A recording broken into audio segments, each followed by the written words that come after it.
미국의 덴버라는 작은 도시에 콜 헨리라는 6살 된 아이가 살고 있었습니다. 근데 그가 암에 걸렸습니다. 병원에서 사형 선고를 받았어요. 근데 그 아이에게 소원이 있었는데 그 소원은 대통령을 한번 만나는 것입니다. 그 사실이 그 지역 신문에 실렸고요. 마침 그 도시를 방문 중이던 그때 대통령 아이젠하워가 그 기사를 읽게 되어집니다. 그리고 이른 아침에 아무 예고도 없이 그 집을 방문했어요. 헨리의 아버지가 아침에 문을 열고 나와 보니까 그 문 앞에 대통령이 서 있습니다. 그리고 수많은 기자들, 그리고 카메라가 찍히고 있는데요. 그런데 자기는 잠옷바람이었어요. 세수도 하지 않고 면도도 하지 않고, 대통령이 자기 아들을 데리고 나가서 자기가 타는 그 차도 구경시켜주고 격려해주고, 그런데 헨리의 아버지는 그 일을 두고두고 부끄럽게 여기고 아쉬워했습니다. 내가 좀 더 빨리 일어나서 옷을 입고 세수를 하고 그런 상태로 대통령을 만났었으면 좋았을 텐데. 제가 몇 번 말씀을 드렸는데 제가 오래전에 교통사고를 당했습니다. 차를 운전하고 가다가 차가 타이어가 펑크 나서 차가 전복되는 순간에 나 죽었구나 하는데, 그때 제 머리에 스치는 생각이 죽음에 대한 두려움은 없었습니다. 그때 제 머리에 스치고 지나가는 생각이 아쉽다, 내가 아직 주님 앞에 설 준비가 되지 않았는데. 여러분, 우리 주님 곧 다시 오십니다. 그때 부끄러운 모습으로 주님 만나지 않게 되시기를 주님의 이름으로 축원합니다. 우리가 지금 사도신경을 통해서 우리의 신앙 고백을 살펴보고 있습니다. 우리가 성부, 성자, 성령, 하나님에 대한 이 신앙 고백을 앞에서 지금 살펴보고 있는데, 우리가 여러 시간에 걸쳐서 지금 그리스도께서 과거에 우리를 위해서 이루신 사역, 그리고 지금 현재 하나님 보좌 우편에서 우리를 위해 하고 계신 사역을 우리가 살펴보았습니다. 오늘은 우리가 이제 그리스도께서 미래에 어떤 사역을 하실 것인지 살펴볼 것인데요, 우리의 신앙 고백은 이렇습니다. 거기로부터 살아있는 자와 죽은 자를 심판하러 오십니다. 이 고백은 나는 주님이 재림하실 것과 심판하실 것을 믿습니다 라는 고백입니다. 여러분, 예수님께서는 하늘로 올라가신 그대로 다시 오실 것입니다. 그리고 이 세상을 심판하실 것이고 하나님 나라를 완성하실 것이고 영원히 통치하실 것입니다. 우리는 이렇게 고백해야 됩니다. 거기로부터 오실 것입니다. 거기로부터. 그리스도께서는 지금 하나님 보좌 우편에 앉아 계십니다. 그곳에서 이 세상에 다시 오실 것입니다. 자, 31절은 이렇게 기록하고 있어요. 인자가 자기 영광으로 모든 천사와 함께 올 때에 자기 영광의 보좌에 앉으리니. 인자는 예수 그리스도이십니다. 예수 그리스도께서 모든 천사와 함께 올 때에 그랬어요. 우리 주님이 천사들과 함께 다시 오신다, 이 땅에 다시 오신다, 재림하신다 라고 말씀하고 있는 것이죠. 그럼 어떻게 오십니까? 예수님께서는 첫째로 모든 사람이 볼 수 있게 오십니다. 주님은 부활하셔서 승천하신 그 몸으로 다시 오십니다. 그리고 모든 사람들이 볼 수 있도록 가시적으로 오십니다. 그런데 우리나라에만 자칭 예수라고 하는, 자칭 메시아라고 하는 사람이 50명이 넘는다고 합니다. 정신병원에 있는 사람 말고 실제로 자기가 예수라고 이야기하고 또 수많은 사람들이 추종하는 하나님의 교회 안상홍이나 또는 통일교회 문성명 같은 사람들도 자기 자신을 재림 예수라고 이야기했습니다. 근데 그들이 다 죽었죠. 여러분, 예수님께서 재림하실 때는 그렇게 은밀하게 오시지 않습니다. 누구나 다 예수님이 재림하시는 것을 보게 되어질 것입니다. 자, 24장 30절 말씀을 보면은 그때에 인자의 징조가 하늘에서 보이겠고 그때의 땅의 모든 족속들이 통곡하며 그들이 인자가 구름을 타고 능력과 큰 영광으로 오는 것을 보리라 그랬어요. 주님이 재림하실 때에 땅의 모든 족속들이 통곡하며, 통곡했다는 이야기, 주님이 재림하시는데 통곡하는 것은 예수님을 믿지 않는 불신자들이죠. 근데 불신자들조차도 인자가 구름을 타고 능력과 큰 영광으로 오는 것을 보리라 그랬어요. 그러니까 주님이 다시 오실 때는 모든 사람들이, 예수를 믿지 않는 사람들조차도 다 보게 오시는 것입니다. 주님이 초림 때에는 조용히 오셨습니다. 유대 땅 베들레헴에 몇몇 사람들만 알게 그렇게 은밀하게 오셨습니다.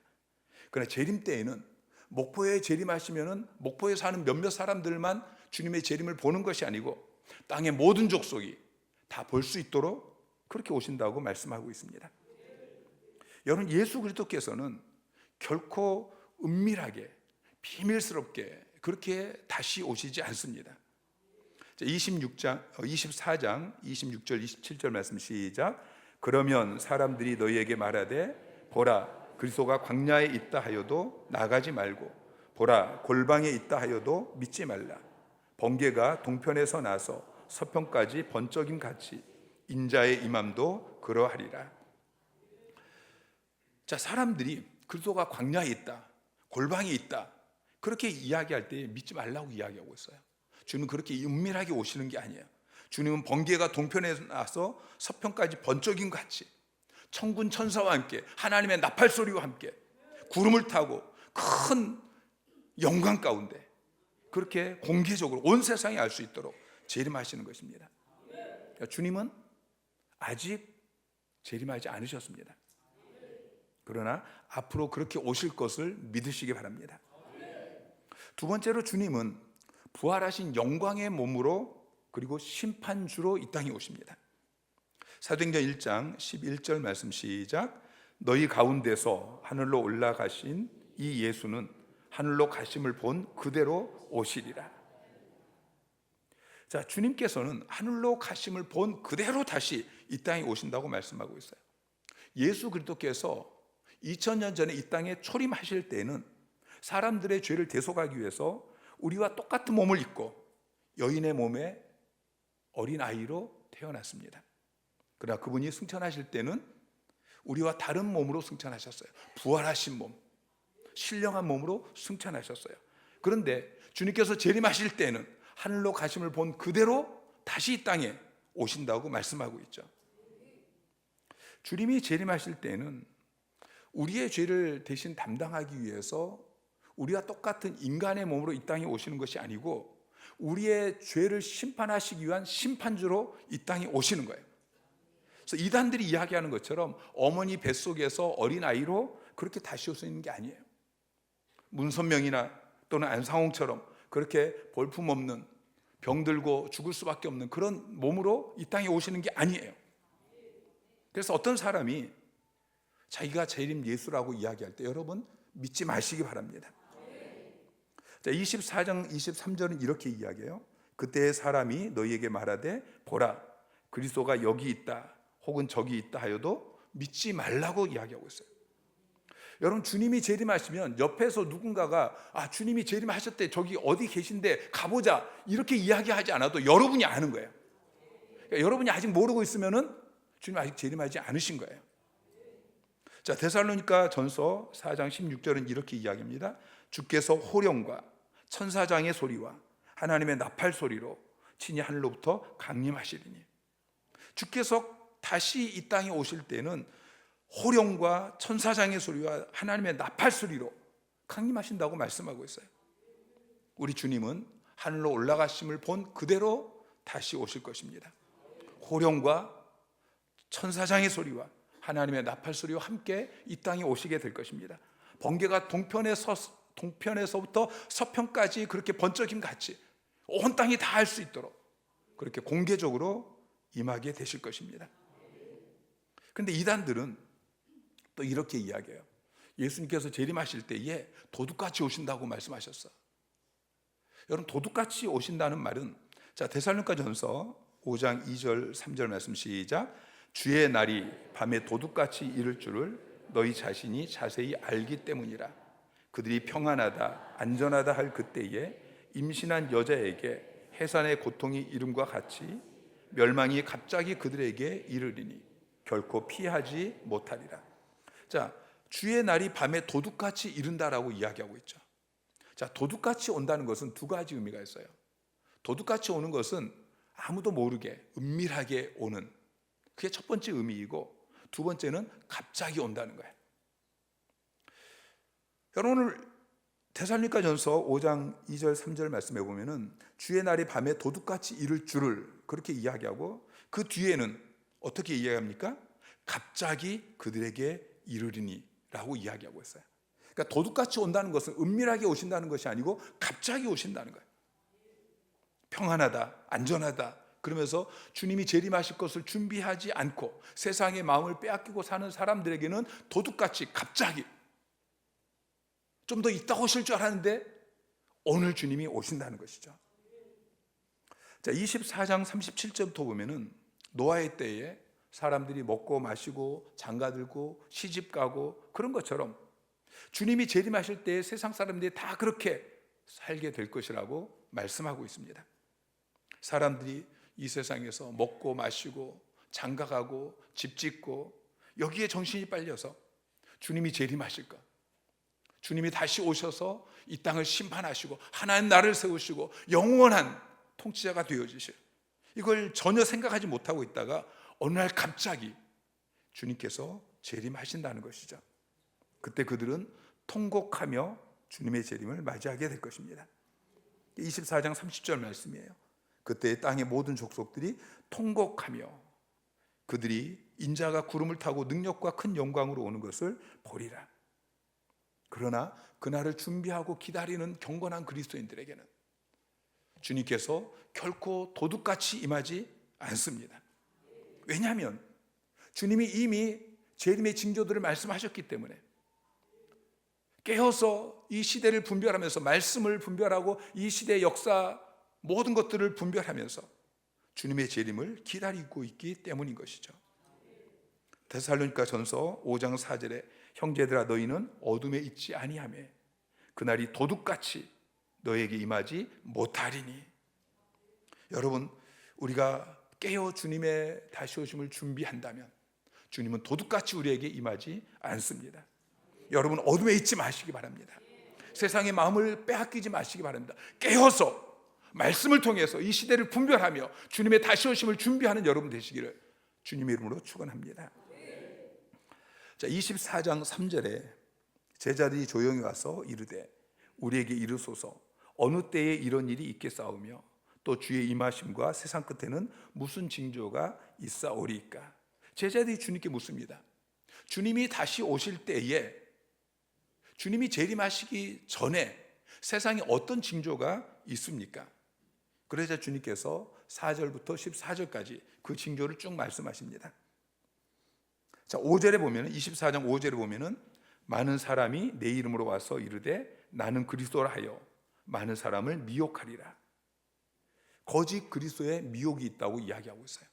사람들이 내가 예수다, 내가 구세주다, 이렇게 많은 사람들이 사람들을 미혹한다고 이야기하고 있는데 지금 전 세계에 수많은 사람들이 자기가 그리스도라고 메시아라고 그렇게 사람들을 미혹하고 있습니다.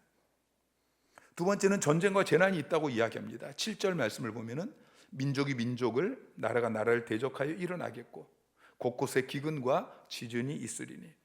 그러니까 민족과 민족 간의 전쟁이 있을 것이다. 그리고 곳곳에 기근과 또 지진, 이런 재앙들이 있을 것을 말씀하고 있습니다. 또 세 번째는 그리스도인들이 핍박을 받게 될 것을 말씀하고 있습니다. 9절 10절 말씀 시작. 그때에 사람들이 너희를 환난에 넘겨주겠으며 너희를 죽이리니 너희가 내 이름 때문에 모든 민족에게 미움을 받으리라. 그때 많은 사람이 실족하게 되어 서로 잡아주고 서로 미워하겠으며. 자, 전쟁과 재앙은 신자 불신자 구별 없이 누구에게나 임하는 어려움입니다. 근데 그리스도인들만 당하는 환난과 핍박이 있다는 것을 성경은 말씀하고 있어요. 그리스도인들이 예수의 이름을 위해서, 주님의 이름을 위해서, 주님의 영광을 위해서 모든 민족에게 미움을 받고 환난과 핍박을 받게 되고 고난에 처하게 되어지는 것이죠. 그리고 이 과정 가운데 많은 사람들이 실족하고 서로 잡아주고 미워하는 이런 배교가 일어난다고 말씀하고 있습니다. 네 번째는 거짓 선지자들의 미혹에 대해서 이야기합니다. 24장 11절에 보면은 거짓 선지자가 많이 일어나 많은 사람을 미혹하겠으며 거짓 그리스도, 거짓 예수, 거짓 메시아 뿐만 아니라 거짓 선지자. 선지자는 하나님의 말씀을 선포하는 자들이죠. 하나님의 말씀을 거짓으로 선포하는 그런 거짓 선지자들이 많이 일어나서 사람들이 미혹할 것이다.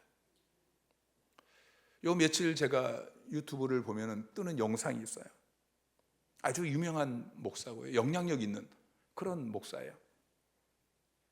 그 영상의 앞에 썸네일에 제목이 이렇습니다. 주중에 교회에 많이 나오는 것은 바른 신앙이 아닙니다. 여러분, 이런 거짓말이 어디 있어요? 여러분, 말세가 될수록 세상은 모이기를 피한다고 이야기하고 성경은 그럴수록 모이기를 힘쓰라고 말씀하고 있습니다. 초대교회는 날마다 성전에서 모이고 집에서 모였습니다.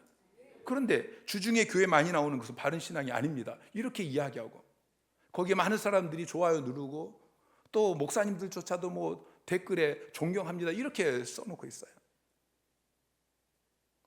거짓 선지자들이 거짓된 복음으로 사람들을 미혹하고 있습니다. 불법이 성하고 사랑이 식어질 것이라고 이야기하고 있어요. 12절 말씀, 불법이 성함으로 많은 사람의 사랑이 식어지리라. 불법이 얼마나 많은지 이제는 바르게 하는 것이 이상한 시대가 되어졌어요. 그런데 이 모든 어려운 과정 가운데서도 14절에 이렇게 이야기합니다. 이 천국 복음이 모든 민족에게 증언되기 위하여 온 세상에 전파되리니 그제야 끝이 오리라. 이 천국 복음이 모든 민족에게 증언되기 위하여. 말세에 이런 징조들이 있지만 그러나 이 천국 복음이 모든 민족에게 전파되어질 것이다. 여러분, 지금은 전도가 되지 않는다. 아닙니다. 성경은 말세가 될수록 이 천국 복음이 모든 민족에게 증언되기 위해서 온 세상에 전파된다라고 이야기하고 있습니다. 그리고 그제야 끝이 온다라고 이야기하고 있죠. 여러분, 우리는 말세 가운데 있습니다. 우리는 그냥 말세가 아니고 말세지 말세를 살아가고 있습니다. 여러분, 주님 곧 다시 오십니다. 여러분, 믿으시기 바랍니다.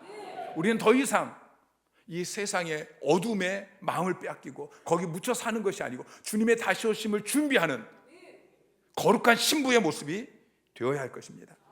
여러분, 주님이 왜 오십니까?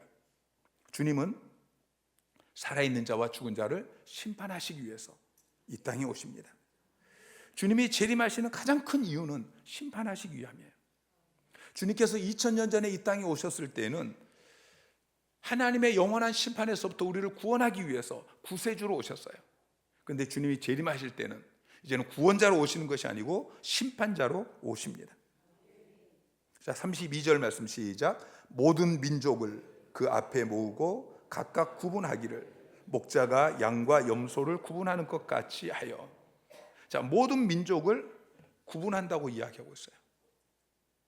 양과 염소를 구분하는 것처럼 주님이 재림하실 때 모든 민족이 주님 앞에 서게 될 것입니다. 그 앞은 심판대예요.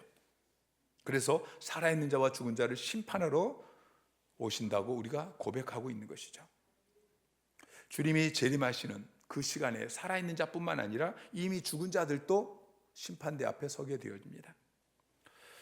주님이 재림하시면 먼저 일어나는 것이 죽은 자의 부활입니다. 죽은 자가 다시 부활하게 될 것이고, 그 다음에 살아있는 자가 죽지 않고 곧바로 부활체로 변형이 되어집니다. 그리고 재림하시는 주님을 맞기 위해서 공중으로 끌려 올라가게 되어집니다. 그것을 휴거라고 이야기합니다. 휴거의 목적은 다시 오시는 주님을 영접하러 올라가는 것입니다. 영원한 왕, 우리 주 예수 그리스도께서 오시는데 그 백성이 마땅히 그분을 영접하기 위해서 올라가는 것이죠. 공중에서 주님을 영접하고 그리고 그분을 모시고 이 땅에 내려와서 이제는 심판을 받게 되어집니다. 그때 모든 사람이, 이 땅에 아담 이후로부터 존재했던 그 모든 사람이, 살아있는 자와 죽은 자 모든 자들이 그 심판 앞에 서게 될 것입니다. 요한계시록 20장 12절 말씀 시작. 또 내가 보니 죽은 자들이 큰 자나 작은 자나 그 보좌 앞에 서 있는데 책들이 펴 있고 또 다른 책이 펴졌으니 곧 생명책이라.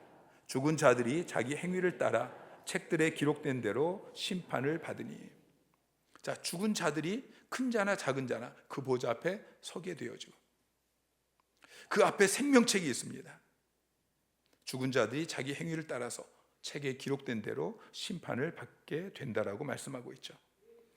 자, 그 생명책에 이름이 기록되지 못한 자는 41절 말씀을 보니까 주님께서 그렇게 말씀하셔요. 왼편에 있는 자들에게 이르되 저주를 받은 자들아 나를 떠나 마귀와 그 사자들을 위하여 예비된 영원한 불에 들어가라. 마가복음 9장 48절에 보면 거기서는 구더기도 죽지 않고 불도 꺼지지 아니하느니라. 마귀를 위해 예비한 그 영원한 지옥불에 들어가게 되어지는 것이죠.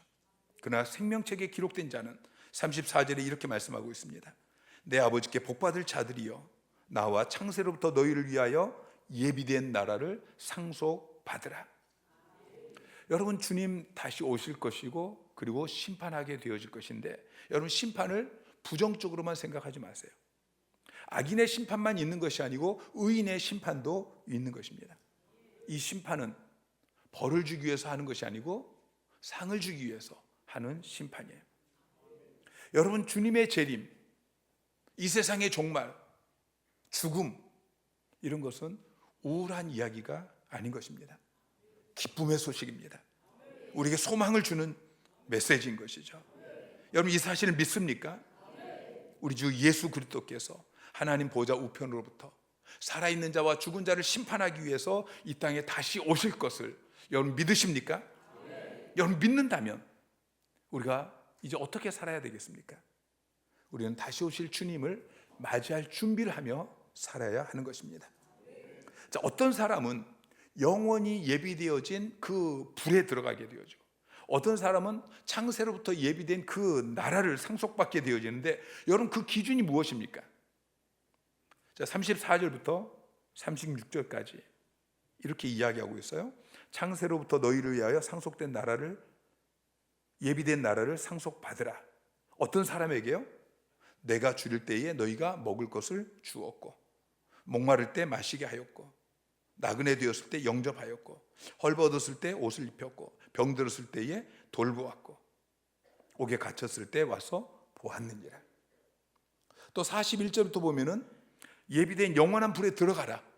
그 기준이 무엇입니까? 내가 줄일 때에, 예수님께서 줄일 때에 너희가 먹을 걸 주지 아니하였고 목마를 때 마시게 하지 아니하였고 나그네 되었을 때 영접하지 아니하였고 헐벗었을 때 옷 입히지 아니하였고 병들었을 때와 옥에 갇혔을 때에 돌보지 아니하였느니라.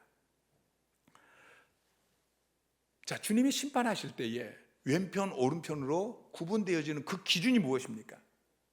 영원한 지옥불에 던져지는 것과 창세로부터 예비된 그 나라를 상속받는 그 기준이 무엇입니까? 그 기준은 예수님을 어떻게 대접했는가 하는 것입니다. 예수님께 먹을 것을 드렸느냐, 마실 것을 드렸느냐, 아니면 드리지 않았느냐. 예수님께서 나그네 되었을 때, 헐벗어서 병들었을 때, 옥에 갇혔을 때 돌봐드렸느냐, 돌봐드리지 않았느냐. 이게 기준이에요. 자, 그럼 우리는 이렇게 질문할 수 있어요. 주님이 지금 하나님 보좌 우편에 계시고 우리 앞에 안 계시는데 우리가 어떻게 주님을 그렇게 대접해드리고 또 돌봐드릴 수 있습니까? 40절에 주님이 이렇게 말씀하십니다. 너희가 여기 내 형제 중에 지극히 작은 자 하나에게 한 것이 곧 내게 한 것이니라. 45절에 이 지극히 작은 자 하나에게 하지 아니한 것이 곧 내게 하지 아니한 것이니라. 형제 중에 여러분 옆에 있는 성도들, 여러분 가정에 있는 가족들, 여러분 일터에 있는 그 동료들, 여러분 이웃들, 그들 중에 지극히 작은 자 하나가 배고플 때에 먹을 것을 주고 목마를 때 마시게 하고 나그네 되었을 때 영접하고, 이것이 주님을 대접하는 것입니다. 나는 주님의 재림과 심판을 믿습니다. 여러분 이렇게 고백하십니까? 이렇게 고백하는 사람들은 어떻게 살아야 됩니까? 그냥 가정 팽개치고 주님 곧 재림하시니까 기도원에 모여서 기도만 하고 성경만 보고, 그렇지 않습니다. 우리에게 주어진 그 매일의 삶에서 내 주위에 있는 사람들, 우리 가족, 이웃, 친구, 성도들, 나그네들, 이들을 주님으로 여기고 주님을 사랑하듯이 그들을 사랑하고 주님을 대접하듯이 그들을 대접하는, 그렇게 살아가는 것이 바로 주님을 맞을 준비를 하는 것입니다. 자, 베드로전서 4장 7절부터 10절까지 시작. 만물의 마지막이 가까웠으니 그러므로 너희는 정신을 차리고 근신하여 기도하라. 무엇보다 뜨겁게 서로 사랑할지니 사랑은 허다한 죄를 덮느니라. 서로 대접하기를 원망 없이 하고 각각 은사를 받은 대로 하나님의 여러 가지 은혜를 맡은 선한 청지기 같이 서로 봉사하라. 아멘. 자, 만물의 마지막이 가까이 왔다라고 이야기하면서, 그러니까 너희는 이제 기도원에 모여라, 교회로 모여라, 그렇게 이야기하는 것이 아니고 정신을 차리고 근신하여 기도하라. 첫 번째 이야기하는 것이 정신을 차리고 근신하여 기도하라고 말씀하고 있어요. 여러분, 사단이 가장 싫어하고 가장 두려워하는 것이 기도하는 것입니다. 말세가 될수록 사탄은 필사적으로 우리가 기도하는 기도 생활을 방해합니다. 바쁘게 만들고 어떤 것에 정신을 빼앗기게 만들고, 그래서 우리는 더욱더 정신을 차리고 근신해서 기도해야 되는 것입니다. 베드로는 겟세마네 동산에서 주님께서 십자가를 앞두시고 기도하러 올라가시면서 너희는 깨어 기도해라, 그렇게 3번이나 말씀하셨는데 그들은 졸고 잠을 잤습니다. 기도하지 못했습니다. 결국 그날 밤 베드로는 예수님을 부인하게 되어지고 부끄러움을 당하게 되어졌습니다. 베드로는 그 부끄러움을 기억하면서 우리에게 깨어 기도하라고 권면하고 있는 것이죠. 두 번째, 뜨겁게 서로 사랑하라고 이야기하고 있어. 무엇보다도라고 이야기해요. 가장 중요한 것이 무엇입니까? 사랑하는 것입니다. 여러분, 사랑은 주님이 주신 최고의 계명입니다. 근데 말세가 될수록 사람들이 서로 미워하고 사랑이 식어진다라고 이야기하죠.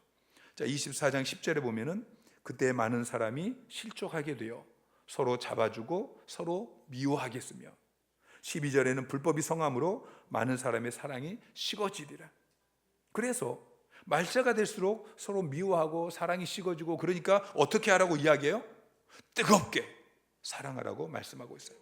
전심전력으로, 열정적으로 그렇게 사랑하라고 말씀하고 있는 것입니다. 세 번째는 서로 대접하라고 말씀하고 있어요. 원망 없이 서로 대접하라고 이야기하고 있는데, 이 원망 없이로 번역되어진 헬라어 단어는 불만을 이야기해요. 불평하지 말고, 불만하지 말고 서로 대접하십시오. 그러니까 뜨겁게 사랑하는 것은 말로만 사랑하는 게 아니에요. 사랑은 입술의 고백으로 끝나서는 안 되는 것이죠. 서로 대접하는 이 구체적인 행동으로 보여져야 하는 것입니다. 요한일서 3장 18절에 자녀들아, 우리가 말과 혀로만 사랑하지 말고 행함과 진실함으로 하자. 로마서 12장 13절에 보면은 성도에 쓸 것을 공급하며 손 대접하기를 힘쓰라 라고 말씀하고 있습니다. 우리가 말세가 될수록 주님의 다시 오심을 준비하는 자는 서로 대접할 때 불평 없이 기쁨으로, 감사함으로, 자원함으로 이렇게 해야 하는 것입니다. 네 번째로 서로 봉사하라고 말씀하고 있어서 10절 말씀 시작. 각각 은사를 받은 대로 하나님의 여러 가지 은혜를 맡은 선한 청지기 같이 서로 봉사하라. 여러분에게 주신 은사가 무엇입니까? 여러분이 잘하는 그 은사는 그 일을 하라고 하나님께서 내게 주신 것입니다. 그래서 봉사할 때에 먼저 하나님께서 나에게 주신 은사가 무엇인지를 살펴보아야 돼요.